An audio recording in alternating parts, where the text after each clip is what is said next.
আসসালামু আলাইকুম প্রিয় বন্ধুরা, আজকে আমরা অনেক সুন্দর একটি গল্প নিয়ে হাজির হয়েছি। গল্পের নাম কবরস্থানের সেই মেঘই। রাত তখন প্রায় 1-2টা। আকাশে ঘন কালো মেঘ, মাঝে মাঝে বিদ্যুৎ চমকে উঠছে। এমন এক রাতে তামান্না ফিরছিল তার বন্ধুর বাসা থেকে, গ্রামের রাস্তা পেরিয়ে। সে যখন পুরনো কবরস্থানের পাশ দিয়ে হেঁটে যাচ্ছিল, তখন হঠাৎ তার চোখে পড়ে এক সাদা পোশাক পরা মেয়ের ছায়া।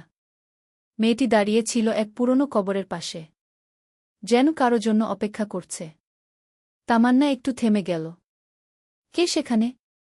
কোনো উত্তর নেই।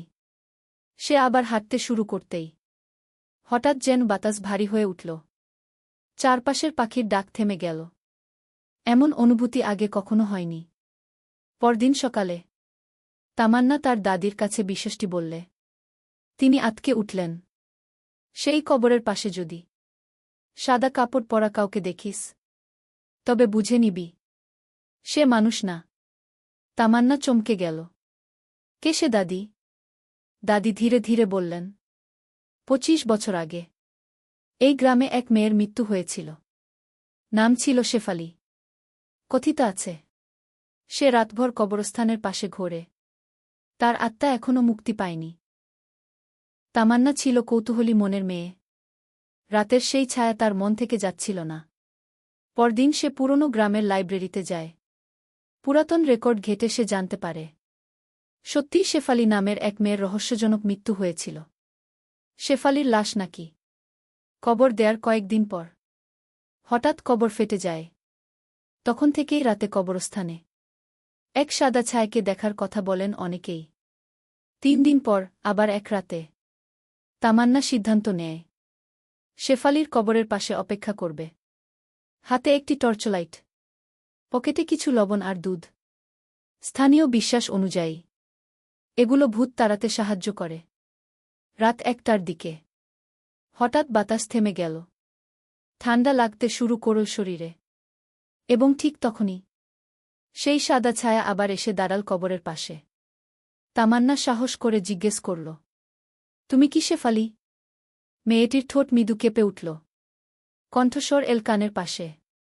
অথচ সে দেখল মেয়েটির মুখে ঠোঁট নাড়ে না। তারা আমার সঙ্গে অন্যায় করেছিল।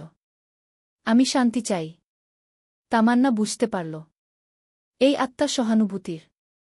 সে গ্রামের বয়স্ক একজন ব্যক্তির সঙ্গে কথা বলে জানতে পারে শেফালির মৃত্যুর পেছনে ছিল এক বড় সত্য। শেফালি ছিল এক ধনীর বাড়ির কাজের মেয়ে।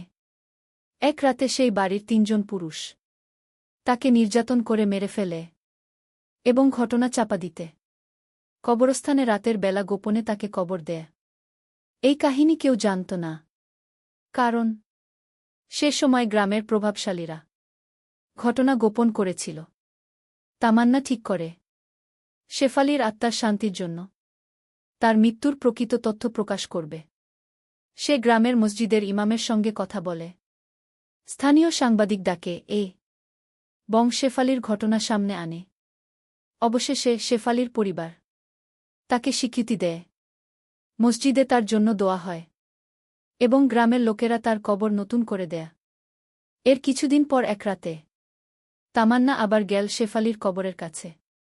এবার আর বাতাস থামে না, বরং কবরের উপর থেকে এক সাদা আলো ধীরে ধীরে আকাশে উঠে গেল। একটা শান্তির হাসি ভেসে এল তার কানে। ধন্যবাদ, আমি এখন মুক্ত। শেষ কথা, এই গল্পটি কোনো নির্দিষ্ট ধর্ম, ব্যক্তি বা সম্প্রদায়কে অপমান করার উদ্দেশ্যে নয়। এটি সম্পূর্ণ কল্পনা ও ভয়ের উপাদান নিয়ে গঠিত। গল্পের উদ্দেশ্য হল অন্যায়ের বিরুদ্ধে সাহস দেখানো আর আত্মার মুক্তির একটি কাল্পনিক পথ তুলে ধর।